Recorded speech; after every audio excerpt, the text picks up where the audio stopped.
I'm here to talk to you today about the potent energy that resides within women's work. See, I believe women's work is the sharing of wisdom that women gift one another in sacred, safe spaces when we can share our stories without fear of ridicule or shame and allow ourselves to express what wants to come up and out and through us, particularly speaking about the rites of passage through womanhood. There's some powerful, juicy work in there that we need to start talking about. My personal journey to being where I am right now has been forged from some epic trials and tribulations that have enabled me to stand before you proud of my life is thriving, and it's a well-earned thriving. It's taken me an incredible battle of my own personal darkness to be where I am right now. This is what I believe the power of the pause can do for us. Now, the power of the pause is a breakdown of my work to date. It's a 3.5-hour lush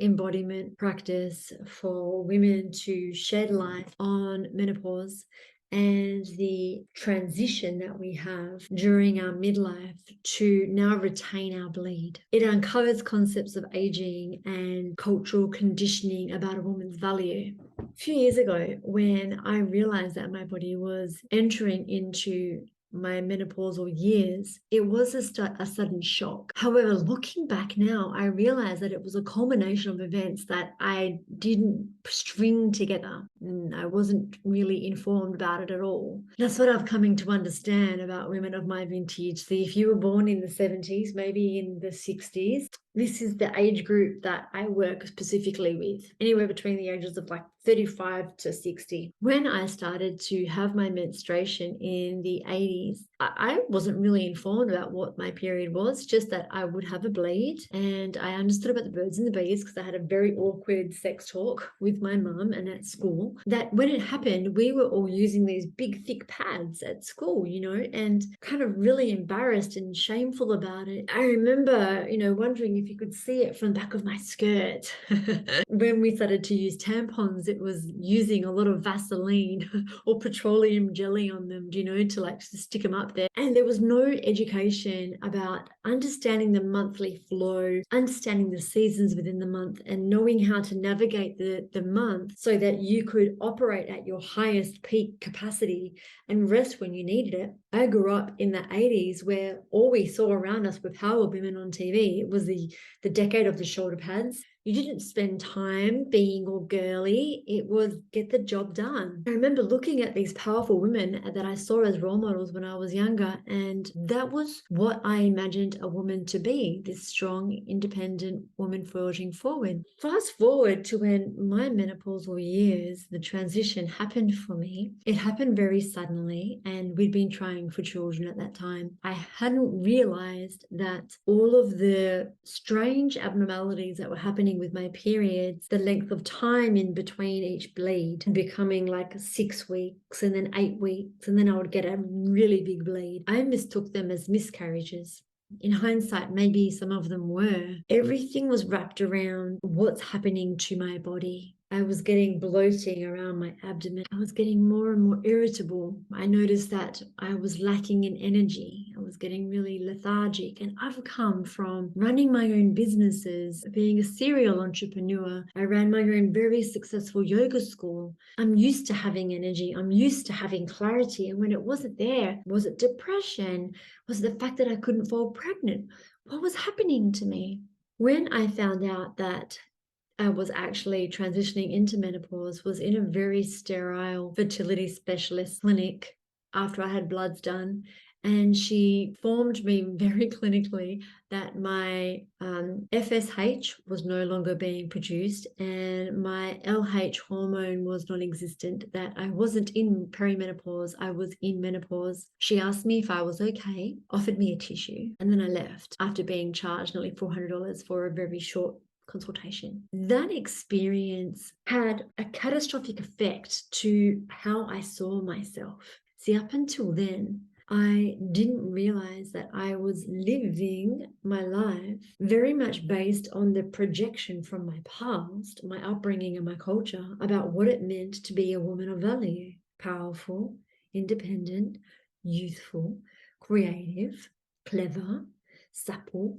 I had a very high sex drive, to all of a sudden feeling shame and jealousy and guilt. All of these emotions were incredibly unattractive to the idea that I had of who I was, that my yoni dried up literally overnight. I did not want to have intercourse. It actually became painful. I did not want to be touched because my body was hot. I was sweating at night, and the heat would wash over me like a fire ripping through dried ground, and then leave me in a pool of sweat and irritable. I remember going into a room to get something to forget why I went in there, and getting angry at myself that I would stop and like hold my head in my hands and wonder what was going on and what was happening. Who is this woman?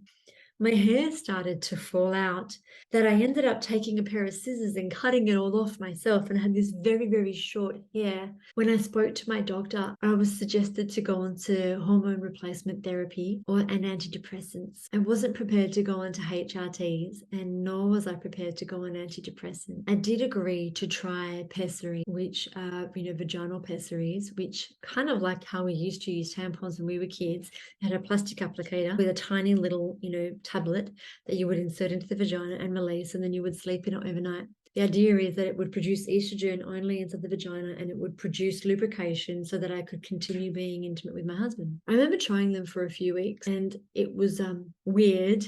I didn't like it being in there. My body did start to produce lubrication, but it wasn't mine. It was being produced, and I could actually feel the tablet inside my body. It started to create aggravation, and I remember scooping my finger inside my body and pulling it out. I just refused to use it. I remember thinking, maybe this is a point in time where I need to learn about what's happening here. I do not want to become a lifelong member or a subscriber to Big Pharma. I do not want to take pharmaceuticals. My body doesn't like them anyway.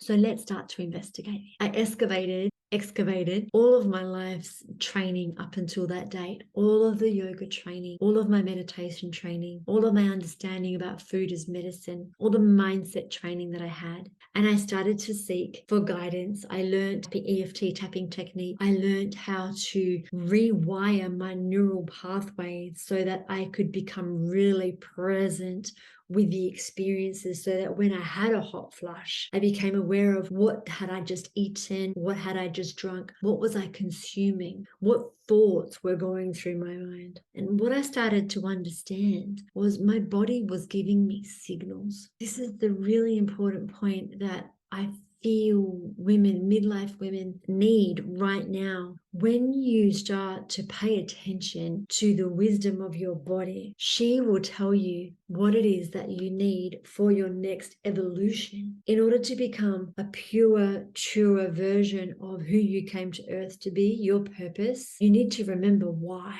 And the way that you remember why is to pay attention to yourself. It's not something you find, it's a remembrance of you. If you mask your symptoms of perimenopause, you rob yourself of the opportunity to become intimately familiar with the parts of yourself that need to be let go of. And in the letting go of past experiences that you have just shoved under the carpet, making peace with your past, forgiving parts of yourself, forgiving others for putting you in situations that damaged you, hurt you, shamed you, making peace with your body. When you learn this meditation technique that has just transformed my life, it has literally been like taking up a fizzy drink, and shaking that bottle so fiercely that it's so full of gas. So if you take off that lid of that bottle really quickly, all of the liquid will come out and have an eruption. That can be quite damaging if you think about this inside your body, that you are this shaken up bottle of fizzy drink, and if you take the lid off, it's all going to erupt and you have got mayhem. What if though you took that shaken up bottle of fizzy drink, which is your own body with all this intense energy, and you learn how to just take the lid off enough that you release some gas, whoosh, released, and you released a little bit, enough that you could still operate, could still live, still be present with what's occurring. When I started to practice this meditation technique, it allowed me to decompress the accumulated stress debt inside my nervous system that my body was now presenting me with memories of my past, which is why we feel like we're going crazy and we're feeling depressed. Our body is asking us to relinquish and let go of, because a newer version of you is waiting to be born. When I recovered, and I'm still recovering every single day, I use the hot flushes, when they come now, I am acutely aware of what has brought them. And typically it is some thought that is robbing me of my life force. I utilize different sprays of peppermint, geranium, and clary sage and spritz my body with them to instantly cool me down. There are phytoestrogens that come from plants, which are so readily available inside the body, that help to balance your hormones out, sanctifying the temple of your body through sacred sexual acts that you can practice with yourself, such as using yoni eggs and pleasure wands to enliven and awaken and stimulate life force within your vagina, within your vaginal passage, to self-lubricate and bring pleasure through your body. And as you do so, you can start to use different affirmations and call into your life that which you want to experience. You are becoming a match for the future version of you. It's like the past, the future you, and the present you are meeting each other. And just as an object is moving through time and space, you're shedding your past so that when you meet your future, you're a match. You're a match for it. This is what I want for you. This is what the power of the pause is opening up. It's an incredible moment in time when you can reclaim the reins of your life and no longer be a victim to what is happening to you, and instead recognize it's happening for you. I've started to reclaim the grays of my hair and thinking of them as silver strands of glitter, showing my wisdom. Because I'm not afraid of my aging. I understand what a woman of value is in our society, just like you are. All the lived experience that's inside your vessel. I want to hear what you have to say. I want you to be part of this circle with me.